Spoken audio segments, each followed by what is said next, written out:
కడుపులో ఉన్న గ్యాస్ పెయిన్‌కి, చెస్ట్‌లో వచ్చే పెయిన్‌కి డిఫరెన్స్ ఏంటి? అంటే ఎప్పుడు అది హార్ట్ పెయిన్ అని గుర్తించాలి? సి బేసికలీ కడుపులో నొప్పి వస్తే డెఫినిట్‌గా మనకు తెలిసిపోతుంది. It is not a problem అని. బట్ ఎక్కడ ప్రాబ్లమ్ వస్తుంది అంటే యాసిడ్ రిఫ్లెక్స్. గ్యాస్ట్రోఎసోఫేజియల్ రిఫ్లెక్స్ డిసీజ్ అనేది చాలా చాలా కామను.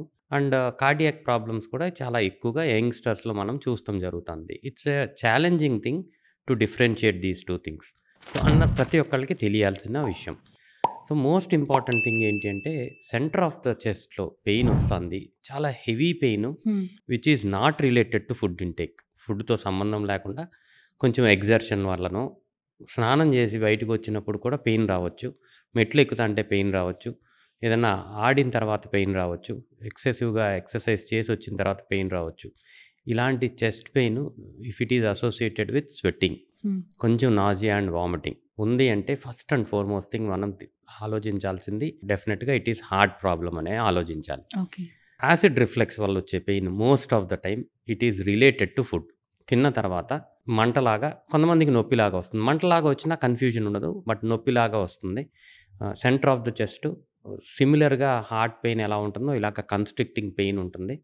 ఈ పెయిన్ కూడా లెఫ్ట్ సైడ్ హ్యాండ్‌కి రేడియేట్ అయ్యే అవకాశం ఉంటుంది. కానీ it is never associated with sweating. Sweating గాని, లూజ్ యాసిడ్ మోషన్స్, రిఫ్లెక్స్ అంటారు. యాసిడ్ రిఫ్లెక్స్‌లో స్వెట్టింగ్ ఉండదు. ఓకే. ఇది మోస్ట్ ఇంపార్టెంట్ థింగ్. అంటే పారాసింపాథెటిక్ నర్వస్ సిస్టమ్ యాక్టివేట్ అయినప్పుడు స్వెట్టింగు, నాజియా అండ్ కొన్ని కొన్ని సార్లు డయేరియా, హ్మ్.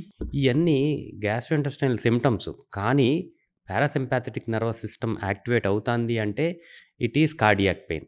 ఓకే. Remember this. ఓకే. అన్నం తిన్న తర్వాత మంటలాగా, లేపోతే తిని వెంటనే పడుకుంటే నొప్పిలాగా అనిపిస్తే మోస్ట్ ఆఫ్ ద టైమ్ ఇది gastric or acid acid reflex. Reflex. But other than that young పీపుల్‌లో ఇలాంటి pain, constricting pain after an exertion, కొంచెం ఏదన్నా ఎగ్జర్షన్ తర్వాత వస్తే ఇది డెఫినిట్‌గా హార్ట్ పెయిన్ అని మనం చూసుకోవాలి.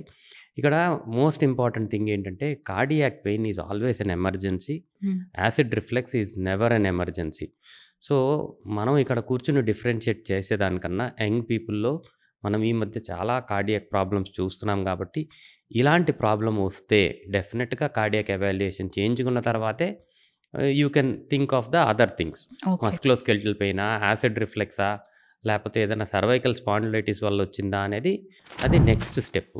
Okay. But my suggestion is everybody should go for an ECG and a trop I testing.